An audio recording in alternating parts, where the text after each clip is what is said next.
Dusun Seropan 3 merupakan dusun yang berlokasi di Kalurahan Muntuk, Kecamatan Delingo, Kabupaten Bantul, Daerah Istimewa Yogyakarta. Mayoritas mata pencarian masyarakat di Dusun Seropan 3 adalah sebagai petani. Meskipun demikian, tidak sedikit masyarakat di Dusun Seropan 3 ini yang menjadi pelaku UMKM. Adapun usaha yang digeluti masyarakat Seropan 3 kebanyakan bergerak di bidang mebel, anyaman bambu, dan juga usaha kuliner. Mengingat di akhir 2019 Indonesia mengalami pandemi COVID, menjadikan hal tersebut berdampak kepada para pelaku UMKM di Seropan 3. Untuk mengetahui kondisi masyarakat yang memiliki usaha pasca pandemi, kami pun berkunjung dan mewawancarai beberapa pelaku UMKM di Dusun Seropan 3. Sehingga kami mengetahui bagaimana cara mereka mempertahankan usahanya selama pandemi kemarin dan dapat bertahan hingga pandemi usai. Berikut adalah wawancaranya.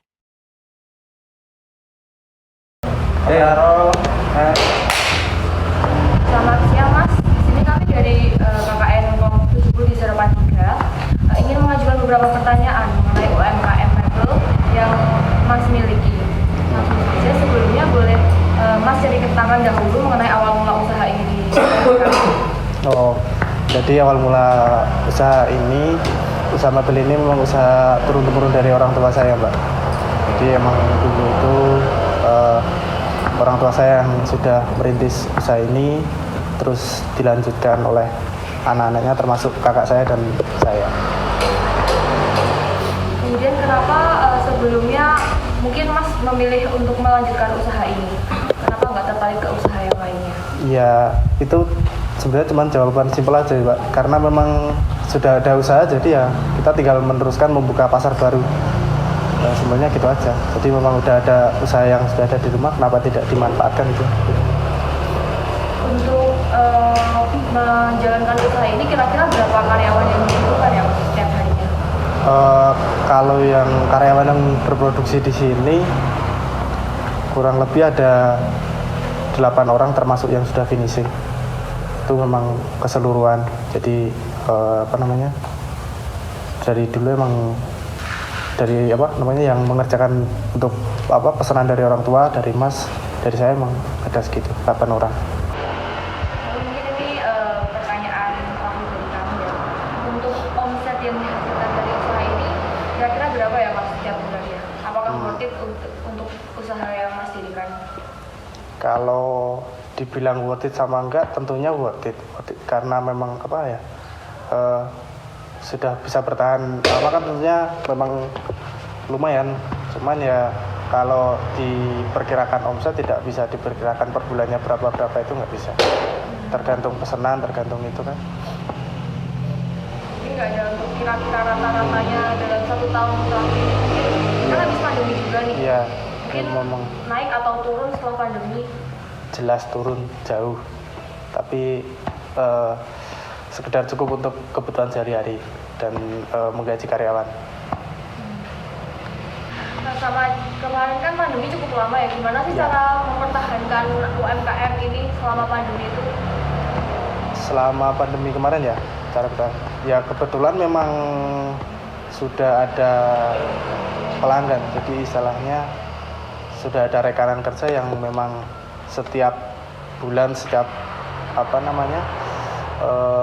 bulannya itu ambil dari sini. Jadi sudah ada pemasar sendiri di kota lain. Walaupun mereka ngambilnya nggak sebanyak sebelum pandemi, tapi alhamdulillah selama pandemi ini ya masih ada lah. Entah berapa buah, pintu, kusen itu masih ada. Cuman ya nggak seprofit dulu. Ini kan udah masuki pasca pandemi, apakah udah kelihatan kan tadi Mas bilang nggak seprofit dulu, apakah sekarang ini sudah mulai profit seperti dulu, kembali seperti dulu, apa masih tetap ikut waktu pandemi Mas?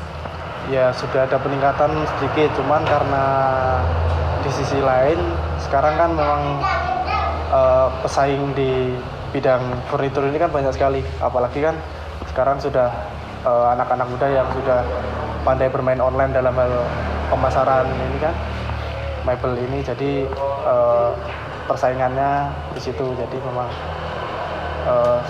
tiap orang punya pasarnya sendiri-sendiri lah. Walaupun dulu kan memang terlihat mendominasi karena belum banyak yang memiliki furnitur, karena sekarang sudah banyak sekali, jadi ya hampir sama rata di setiap usaha furnitur. Selamat sore Bu, di sini kami dari KKN 70 di Serapan 3 ingin bertanya-tanya nih mengenai UMKM anyaman bambu yang Ibu miliki. Langsung saja sebelumnya boleh ini Bu, mungkin Ibu perkenalan dulu siapa namanya. Nama saya Musriati, alamat Serapan 3, saya duduk di RT 07. Baik, karena sudah perkenalan, sebelumnya Ibu boleh tolong ceritakan mengenai awal mula usaha ini dirintis. Awal usaha mulai dirintis itu sejak kecil dari nenek moyang. Jadi ini warisan dari nenek moyang. Pokoknya ya terus demo ketamir ngaten nggih Pak ya. Campur bahasa Jawa nggih Pak. Gimana nama Bu? Terus lama kelamaan niku anton saudara dekat niku ayo gawe besek ngoten niku Pak. Terus ya ayo jajal ngoten. Terus berikutnya niku awalnya ya laku terus selama pandemi semua produk menurun. Terus sekarang sudah Tambir sudah mulai bangkit lagi. Sampun apa ya? Maksudnya ini sampun regine sampun mulai membaik. Apa nih Bu Ibu? Kenapa Ibu memilih untuk menjalankan usaha ini? Selain karena warisan tadi, kan ini usaha keluarga ya jatuhnya. Kenapa Ibu memilih ini? Ya suka sih. Suka menganyam gitu ya Bu ya? Suka menganyam. Lalu untuk kira-kira modalnya berapa ya Bu untuk memulai usaha ini? 2 jutaan. 2 jutaan itu udah bisa buat modal tambir sama besek? Sudah. Oke. Lalu kira-kira dalam pembuatan tambir atau besek ini Ibu membutuhkan karyawan nggak atau bagaimana Enggak. dalam pengerjaannya? Enggak, sama aku sama suami saya. Oh, jadi enggak usah ya, enggak tambah karyawan. karyawan. Jadi ini ya usaha benar-benar usaha keluarga, keluarga Ibu. Oke. Lalu selanjutnya kalau boleh tahu tujuan pasar yang Ibu untuk tambir sama besek ini di mana ya Bu? Di Pengepul, Pengepulnya di daerah mana? di daerah lingkungan sini aja. Berarti belum keluar ke kota Belum. gitu-gitu. Belum. Oh, proses penjualannya juga masih secara apa Bu?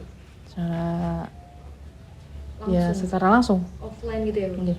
Jadi belum ada online Shopee seperti itu. Belum. Tapi saya Pengepul Mbak Menawi sampun tapi nggih. Untuk kisaran harga nih Bu, kalau kami boleh tahu kisaran harga tambir sama beseknya itu sendiri bagaimana? Ya. Kalau tambir itu ukuran 60 itu 9.000 sampai 10.000 satu biji. Tapi ukuran besek yang ukuran 20 14.000, kalau yang ukuran 25 itu 15.000. Oh ya Bu, kan kemarin nih sempat pandemi nih Bu. Jadi kan Ibu juga sempat cerita waktu pandemi itu turun. Nah, cara Ibu untuk mengatasinya atau mungkin apakah hari ini kan udah pasca pandemi. Iya. Apa Ibu sudah merasakan penjualannya naik apa masih sama seperti pandemi kemarin? Kalau sekarang sudah naik, sudah baik kalau si tambir, tapi sing niku wau besek niku selama sekarang ya belum bisa dipastikan itu naik. Oh, gitu, Masih menurun. Kan eman-eman tempat di itu medun terus. betul Bu, menunggu hari Modalnya ndak entek ngaten niku. Nek niku wau besek, tapi nek tambir alhamdulillah sekarang sudah baik. ada pesanan per bulan gitu Bu? Berapa biji? Ya kalau itu tergantung kita mampunya 50, 25, 70 gitu. Pertanyaan terakhir nih Bu. Nah kira-kira setelah tadi berapa sih omset yang dihasilkan dari usaha ini per bulan kira-kira saja? Kira-kira kalau satu bulan tambir itu ya sekitar 900-an, 800-an. Untuk besek sendiri? Besok sendiri ya berapa ya kira-kira? Ya 600 gitu. 600-an. Iya. Baik, Bu. Terima kasih ya Bu. udah mau Sama-sama. direpotkan. Ya nggak apa-apa. Terima kasih. Selamat sore Bapak, di sini kami dari KKN 70 di Serapan 3 ingin mengajukan beberapa pertanyaan mengenai UMKM Batako milik Bapak. Nah sebelumnya boleh Bapak perkenalkan dulu siapa namanya? Nama saya Pak Ngadiman. Baik, Pak Ngadiman. Nah untuk usaha Batako ini sebelumnya boleh diceritakan ya bagaimana awal mula usaha dirintis? Kalau awal mulanya itu saya bingung Mbak. Jadi kan dulunya sebelum saya kawin gitu istilahnya, itu pekerjaan itu bermacam-macam. Ada yang ikut gotong-gotong kayu itu, ada yang jual-jualan sampai di Jakarta, Bali itu jual pintu, pertukangan. Saya sering dipanggil orang, misalnya tetangga-tetangga nukang bikin rumah itu loh Mbak. Ya, saya kadang-kadang ikut proyek-proyekan gitu. Lama-lama itu saya bingung, ini mau kerja apa gitu kok. Saya pusing, mikir bikin pekerjaan yang gimana gitu, yang ada di rumah gitu. Kalau mau usaha misalnya dagang-dagang, nggak punya modalnya gitu loh Mbak. Lalu kan tetangga ini ada yang punya engkel gitu loh Mbak, ngomong-ngomong tempat saya pakai bikin batako misalnya gitu. Setelah itu kan sering dikirimin pasir gitu, tetangga situ Mbak ada kirimin pasir gitulah, bikin. Setelah itu kan wah, ini kan kalau bikin batako itu jadi berapa ya, tanya-tanya tuh Mbak, karena kalau di daerah pegunungan misalnya kan masih jarang, kalau di daerah perkotaan misalnya kan sudah biasa gitu loh. Ternyata itu dikirimin pasir itu, oh iya kalau itu kan besok saya bikin batako nggak apa-apa. Tapi saya juga masih itu menerima misalnya ada orang tolong bikinkan rumah gitu, kadang sering saya gitu tak bikin rumah gitu. Nah ini kan udah lama ya, udah 6 tahun kira-kira Mbak bikin batako ini. Saya itu kalau sekarang ya itu cuman bikin batako di rumah Mbak. Oh iya Pak, sama ini kalau boleh tahu dulu waktu Bapak merintis usaha ini modalnya kira-kira berapa ya Pak? Kalau saya tuh modal itu nggak punya Mbak, sambil berjalan. Jadi misalnya pasir itu 1 red itu misalnya, itu biasanya dulu itu ya 600-an lah gitu. Sama itu Mbak cetakan itu loh. Cetakan batako gitu? Iya, cetakan batako itu. Itu modalnya sama semen sip. Ya misalnya 1 red kan sudah maksimal Mbak. Kalau di sini itu 1 red pasir, red engkel Mbak, bukan red truk gitu. Itu semuanya 9 gitu Mbak. Itu di sini pembuatannya masih secara manual ya? Manual. Lalu apakah Bapak membutuhkan karyawan untuk membuat usaha niki atau Bapak sendiri sama keluarga?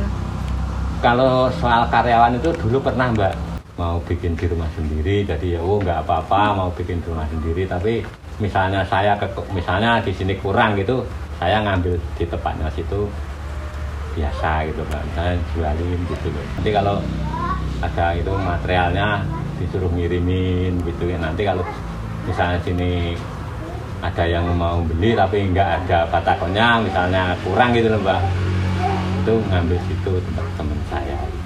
Saya mau tanya Pak, kemarin kan Ya. sempat pandemi. Nah itu usaha Bapak untuk penjualannya menurun nggak ya Pak waktu pandemi? Kalau soal waktu pandemi Mbak, terus terang aja Mbak, ini kan dulu itu kekurangan modal. Nah gitu ceritanya itu modalnya nggak ada tuh Mbak.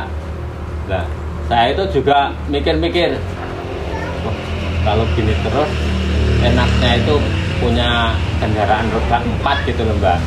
Itu ceritanya itu. Teman-teman saya itu juga dorong gitu Mbak. Nek wong usaha iki ya kudune duwe roda 4 ya kena nggo njikuk pasir dhewe sama ngantar-ngantar sendiri itu ya lebih bagus gitu kan. Nah, yang untuk beli roda 4 itu apa? Caranya gini saya bilangin gitu teman saya itu. Caranya gimana? Jadinya saya ngutang gitu di misalnya bank atau apa gitu lah. Nah, ternyata itu juga saya ngikutin temen saya itu mau punya roda 4 itu hutang dulunya, hutang. Nah, setelah hutang kan ya, wah ya ternyata enak ya kalau punya roda 4 itu ngambil pasir sendiri. Nah setelah itu dulu itu juga enak Pak, tapi setelah pandemi itu pusing mau nyangangser itu loh Pak. Apa namanya nyangangser itu bahasanya itu Pak. Alhamdulillah setelah pandemi ini dikit-dikit ya mulai berjalan, mulai lah ada orang yang bangun gitu lalu minta. Untuk omsetnya sendiri kira-kira berapa nih Pak? Akhir-akhir mungkin 1 tahun ini omset penjualan dari Batako itu berapa?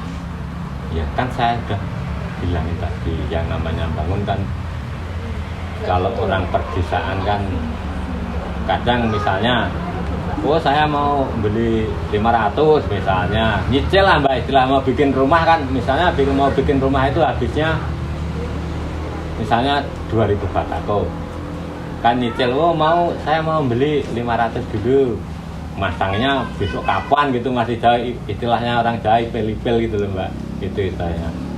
Berarti untuk omsetnya sendiri belum ini ya Pak? Belum tentu. Belum, ya. Tapi penjualan rata-rata ada terus gitu Pak? Iya, alhamdulillah. Mungkin cukup Pak pertanyaan dari kami. Selamat sore Bapak. Selamat sore Mbak. Perkenalkan di sini kami dari KKN 70 di Serapan 3 izin untuk mengajukan beberapa pertanyaan mengenai UMKM makanan milik Bapak ya. Oh iya. Jadi langsung saja mungkin sebelumnya boleh Bapak ceritakan mengenai awal mula dirintisnya usaha ini. Oh iya. Jadi tahun 2010 ya, 2011 lah saya mengawali usaha kecil-kecilan ini. Tadinya kan saya usaha sebelum ini ada usaha lain gitu, usaha mebel. Terus usaha ini ya itu mie ayam sama bakso. Itu Mbak, tahun 2010-11 ceritanya begitu. Dari awal itu ya namanya usaha begitulah. Namanya usaha kecil ya, dari merangkak terus sampai begini. Usahanya sampai ya namanya apa ya? Namanya orang yang susah hidup ya, maksudnya serba kekurangan itu ya itu nanti modal kecil. Terus saya bertahan sama istri gitu. Akhirnya ya bisa seperti itu. Kalau boleh tahu kenapa Bapak memilih usaha ini, kan dulu mebel nih, Iya. tapi kenapa menyerong ke usaha makanan? Jadi begini, karena mebel itu usahanya modalnya harus gede kan ya. Terus kita punya harus punya kemampuan berpikir, kemampuan ini ya. Kalau mebel itu harus punya gini, makanya kita nggak nyampe lah gitu ke situ. Makanya kita ambil alternatif jualan mie ayam seperti saudara-saudara kita. Saya udah punya saudara 3 jualan mie ayam semua. Jadi begitu ceritanya. Lalu pertanyaan selanjutnya, kira-kira nih Pak, dulu waktu merintis usaha ini Bapak memerlukan modal berapa sih? Waktu 2010-2011 itu masih kecil banget. Usaha paling 300 ribu lah. Itu udah mie ayam sama bakso. Waktu dulu tahun 2010-11 itu. Iya. Lalu sebelumnya kan usaha kecil-kecilan ini, Iya. terus tiba-tiba kan ini kayaknya rame banget. Iya. Mulai kapan tuh Pak? Itu semenjak kita pindah di sini. Kalau yang dulu kan di sebelah sana, di pertigaan masuk Pak Dukuh itu, dulu di sana. Terus para pelanggan mengeluh ini parkiran nggak ada gitu ceritanya. Terus kita geser ke sini. Pas geser ke sini pelanggan banyak, terus ada ada mobil yang bisa parkir. Kalau dulu kan mobil nggak bisa parkir, paling motor yang kepengen jajan nggak ada tempat gitu ceritanya gitu. Jadi pindah lokasi gitu. Untuk karyawannya sendiri mulai ada karyawan waktu pindah ke sini juga Pak? Iya, dulu mah kita waktu dia di sana cuma saya sama istri aja, kadang dibantu anak. Masalahnya dulu kan kita paling cuma 4 kilo, 5 kilo. Kalau sekarang alhamdulillah udah nyampe 30 kilo sehari. Belum baksonya gitu. Ya ada kemajuan di sini gitu, Mbak. Kira-kira berapa karyawannya Pak kalau di sini? Ya, kalau karyawan kalau masuk semua itu ada 4, ada 5 itu. masuk semua. Kadang kan ada yang nggak masuk. Jadi bertuju sama keluarga. Kemarin kan sempat ini kan Pak ya, pandemi. Nah itu kira-kira pengaruhnya sama usaha Waduh, Bapak apa ya? kemarin hampir stres gara-gara pandemi itu, Mbak. Masalahnya apa? Kita nggak bisa apa-apa, soalnya yang konsumen dibatasi, yang keluar waktu pas itunya, pas pandemi itu ya pusing juga itu, pusing. Tapi alhamdulillah kita kan waktu pandemi itu kita mengadakan online. Jadi kita nganter-nganter delivery gitu. Kalau yang datang nggak banyak, paling sehari 20 orang, 40 orang itu udah rame. Soalnya ya ketakutan kan waktu kemarin tuh, gitu. Sekarang alhamdulillah jualannya omsetnya turun drastis, nggak ini waktu pandemi. Tapi sekarang alhamdulillah udah mulai ini. Stabil lagi ya Pak? Iya, udah mulai stabil. Kira-kira setahunan ini mulai stabil. Mungkin pertanyaan terakhir ya Pak. Iya. Kalau boleh tahu nih, kira-kira berapa omset yang dihasilkan dari usaha ini? Waduh. Mungkin per bulannya. Waduh. Kira-kira Nggak, saja. Pak. malu itu menjawab. Gak apa-apa Pak, kalau nggak mau jawab nggak apa-apa Pak. Ya kalau omset ada. Kalau misalnya dipaksa ya saya ngaku. Tapi itu ya cukuplah buat keluarga sama bayar-bayar karyawan aja, itu sudah alhamdulillah. Jadi ada kita berkisar antara berapa ya? 1 bulan itu 10 sampai 15 lah. Kira-kira gitu. Oke. Nah, sudah antara. Baik Pak, mungkin itu aja pertanyaan dari Ya, kami. Terima kasih banyak atas sama-sama Mbak waktunya Widya ya. Oke, Iya. Mohon maaf Sama-sama. mengganggu Nggak apa-apa, pas semoga masak. sukses. Terima kasih. Iya.